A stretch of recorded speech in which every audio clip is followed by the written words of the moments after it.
Adapun pertanyaan bahwa bagaimana ceritanya saya dapat hidayah ini, yaitu perlu saya sampaikan, nama saya kenalkan dulu ya, nama saya Adi Kordi, saya 53 tahun sekarang, jadi saya netepi Islam Jamaah atau Jokam itu sejak tahun 1984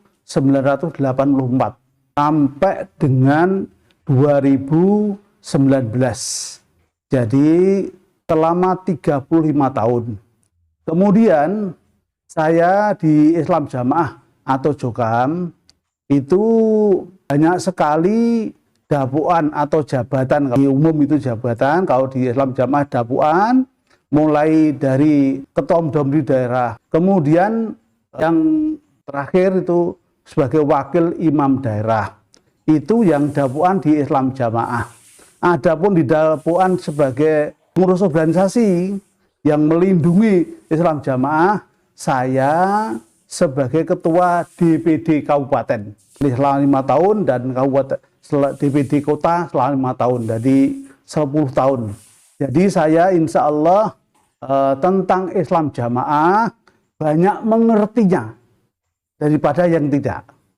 Karena saya setiap bulan, setiap daerahan itu daerah Kediri, kemudian kegiatan organisasi saya ikut terus, mulai Mursda, Rakerda, dan Munas, Rakernas, ikut terus saya.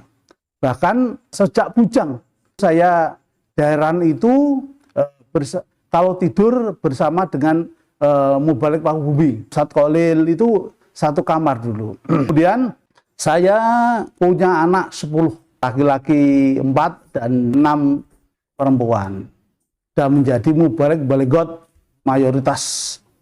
Kemudian ada yang sudah hafal Quran juga ada. Kemudian saya dari 8 bersaudara, semua jamaah, semua Jokam, termasuk ibu saya. Begitu pula istri saya adalah 9 bersaudara. Semua jamaah, semua Jokam, termasuk mertua saya. Jadi kalau dulu bahkan termasuk awalul mukminin, awalul mukmininnya di Ponorogo itu mertua saya. Itu kenal saya. Kemudian saya dapat hidayah itu lantarannya adalah bahwa saya itu dilarang oleh keimaman tidak boleh berkomunikasi, berhubungan dengan 3 masyayikh. Padahal saya tidak ada masalah. Bahkan berteman sejak bujang, terutama dengan Syekh Khalil itu sejak bujang saya berteman. Kok tidak boleh? Ini tanda tanya. Nah, akhirnya ketika saya tidak boleh berteman, saya didatangi pengurus karena saya sudah masih berkomunikasi.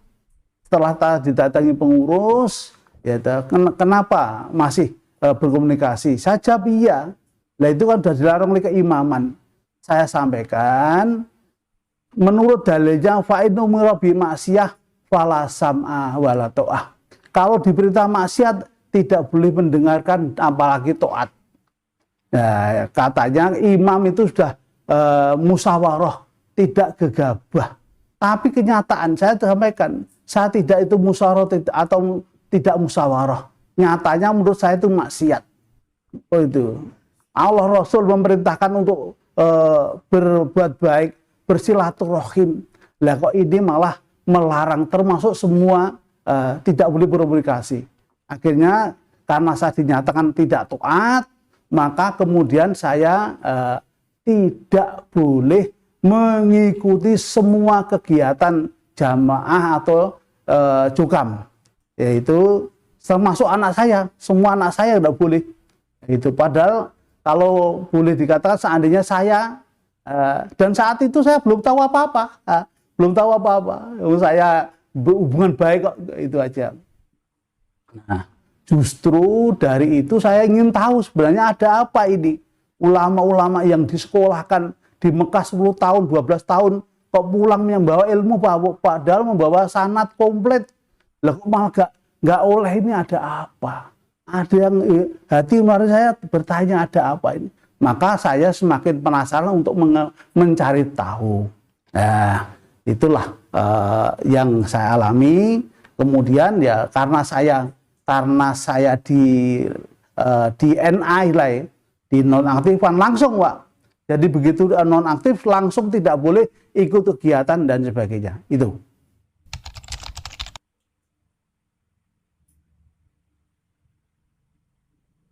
Jadi saya sebenarnya karena belum tahu. Itu anak saya ya nggak terima, istri saya ya nggak terima gitu. Jadi begini, waktu dibacakan surat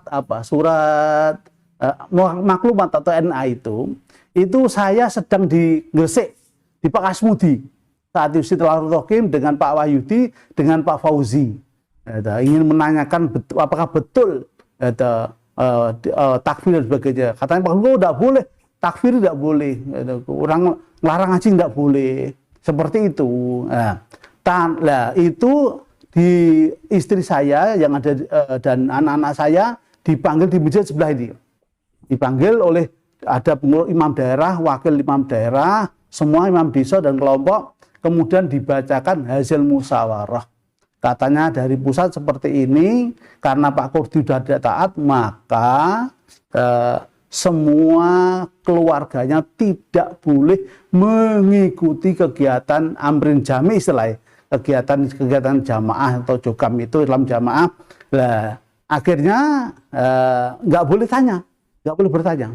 Nah, anak saya yang perempuan pagi harinya, malam Rabu pagi harinya anak saya ke rumah Pak Imam daerah menanyakan, loh Pak, saya itu kan tidak ngerti apa-apa. Kalau toh salah hanya Mas Anu ayah saya dan kakak saya Alek. Nah, kenapa semua tidak boleh ikut kegiatan amri jami itu? Bahkan dikeluarkan. Jawabnya Pak Imam daerah saat itu, ini sudah hasil musyawarah perintah dari pusat.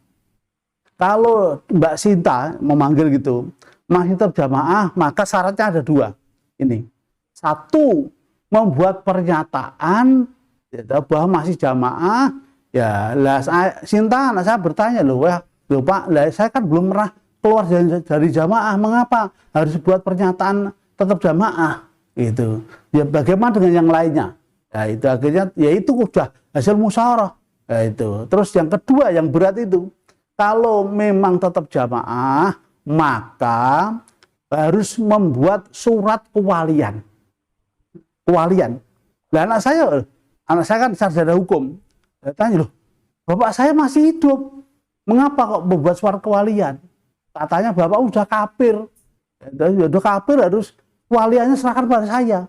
Nah, justru dari situ anak saya semakin berontak yang tadinya istilahnya ya pengen tetap jamaah itu. Nah, yang paling tragis adalah anak saya yang kecil ya. Saat itu kelas 3 SD. Itu hari Rabu atau Kamis sore itu ikut TPA ngaji tabiraw itu. Nah, itu jangan disuruh pulang. Enggak boleh betul. Bocah kecil ikut ngaji tidak boleh. Disuruh pulang.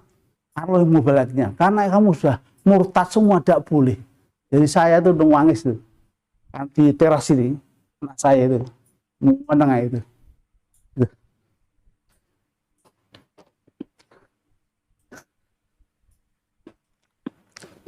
Kalau saya teringat itu dapat.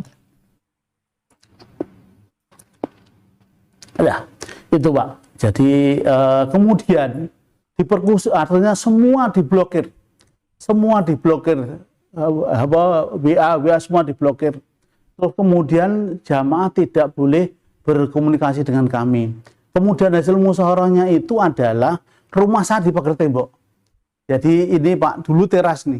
Ini teras langsung ke masjid. Ya, itu masjid sebelah situ. Nah, ini ditutup di pagar mulai dari depan sepanjang 30 meter.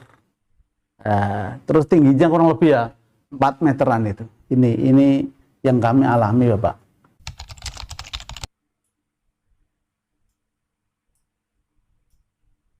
Kalau adik-adik saya atau keluarga saya sebenarnya bingung juga, karena saya termasuk yang dituakan, maksudnya yang walaupun tidak yang paling tua tapi dituakan baik di keluarga saya maupun di keluarga istri saya.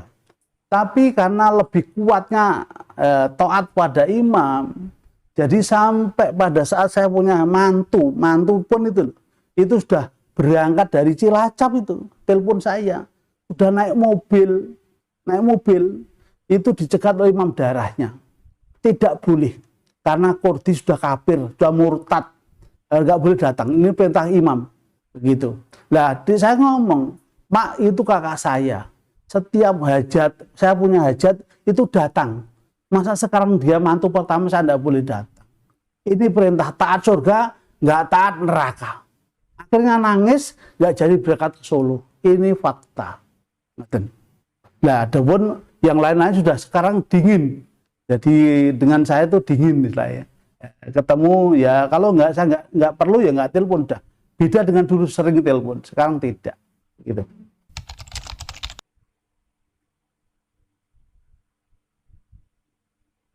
Jadi begini, dulu saya ini termasuk yang tukang doktrin. Tapi di dalam pemahamannya selalu mengikuti apa kata imamnya, apa kata pengurusnya. Jadi kalau ada sebenarnya dalam Quran fa'in tanazatum fi shay'in farudduhu wa rasulih. Kalau ada terjadi perselisihan maka kembalikan pada Allah Rasulnya. Tapi tidak bagaimana ijtihad imam. Jadi dikembalikan pada keimaman lagi. Lah itu.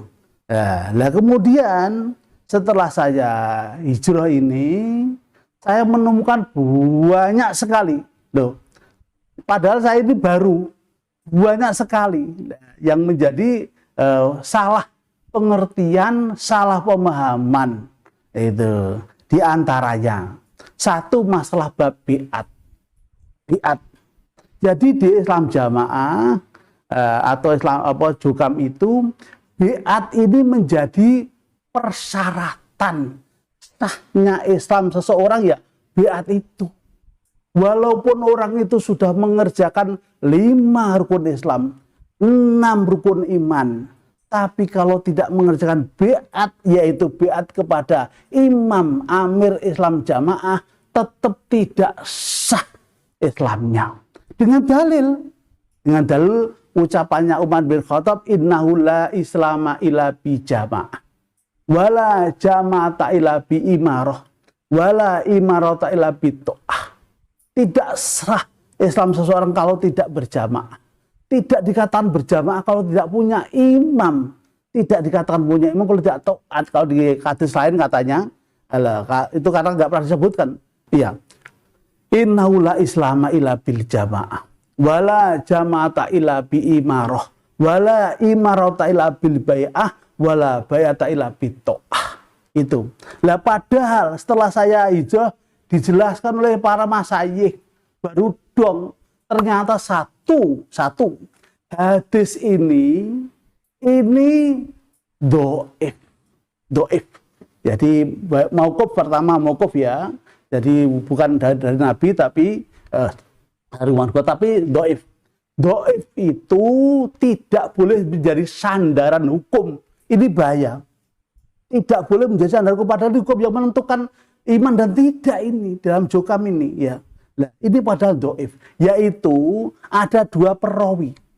Satu yang namanya Sofwan bin Rustum, ini tidak pernah dikenal, namanya majhul. Satu. Yang nomor 2 ya adanya Abdurrahman bin siapa ya? Abdurrahman, lupa saya. Itu tidak pernah ketemu dengan Tamim Adari. Jadi mungkotik, putus. itu tidak bisa menjadi hukum. Nah dulu nggak pernah itu ngerti, nggak pernah. Pokoknya hadis ya kayak begitu aja. Ini yang pertama, biat. Nah, lah padahal Nabi itu di hadis Muslim itu jelas. Waktu malaikat Jibril memberikan pelajaran, ngulangi masalah Islam. Islam, apa itu Islam? Ya, malaikat Jibril datang. Antas hada an la ilaha illallah wa iqamis shalah wa ita'iz zakah wa shaumi ramadan wal hijji baiti rahmah ilaihi sabila. Wa ita'iz zakah ya. Jadi Islam itu adalah syahadat bahwa tidak ada Tuhan selain Allah dan aku Nabi Muhammad utusannya Allah. Kemudian ya, sholat, menegakkan sholat, kemudian mendatangkan zakat, puasa Ramadan, haji bagi yang mau, itu Islam.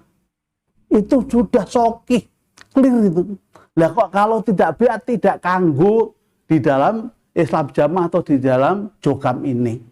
Nah, lebih lanjut, kalau kita lihat sokabat-sokabat yang sudah oleh Nabi dijelaskan wajib masuk surga, tidak biat banyak sekali. Contoh, yaitu Fatimah, putranya Nabi, dijamin surga itu oleh Nabi. Itu tidak biat pada Khalifah Abu Bakar. Tidak biat. Bahkan terjadi permasalahan sehingga sampai meninggal nggak biat. Kemudian Fatimah sendiri, Aisyah istri Nabi sendiri tidak biat pada Ali. Bahkan terjadi perang Jamal. Bahkan yang sering dinasihatkan menjadi cantolan di dalam Jokam, Uwais Al-Qarni, orang yang hebat. Kalau berdoa, doanya tidak ada aling-aling, langsung dikabulkan oleh Allah. Itu saja hidup di zaman Nabi, tidak pernah ketemu Nabi, apalagi biat. Sampai Nabi meninggal dunia, ketemu Abu Bakar juga tidak ketemu, sampai ketemu Khalifah Umar. Itu baru ikut perang karena ibunya meninggal dunia. Jadi bagaimana ini setelah kita mengerti Masya Allah. Nah, padahal kalau kita lihat biat di zaman Nabi itu hanya ada tiga. Satu, biat Aqobah. Jadi yang pertama diikuti 6 orang biat Aqobah itu. Dan itu tidak untuk mengesahkan Islam. Begitu pula biat Nisa, yaitu sekitar ada 72 orang. Kemudian yang ketiga biat Ridwan yang diikuti 1.500-an orang. Itu tidak ada satupun yang dalam rangka mengesahkan Islam. Tapi dalam Jokam, di dalam Islam Jamaah ini, biat ini sebagai pengesah Islam seseorang. Maka walaupun sudah haji, mengerjakan 5 rukun Islam, kemudian masuk Jokam, maka dianggap mu'alaf dan berhak menerima zakat karena mu'alaf itu.